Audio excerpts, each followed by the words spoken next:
人做伙画口号，要邀请民众伫3月初1迄天做伙到南来乡公所对面的卖场头前参加捐血。来捐血捐250cc 就送一个爆浆大菠萝。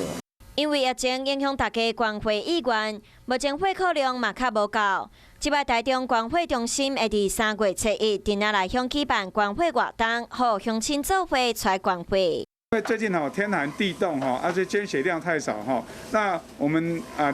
捐血站就跟我们讲说3月1号要来林内捐血了其实我们还是希望每个人都可以定期捐血，用爱相挺，捐血一代，生命之爱。伫3月初1迄天，伫条老火车头附近的婚林捐血站卖办理捐血，同款会使领到好食的棒，真欢迎民众到捐血站捐血救人。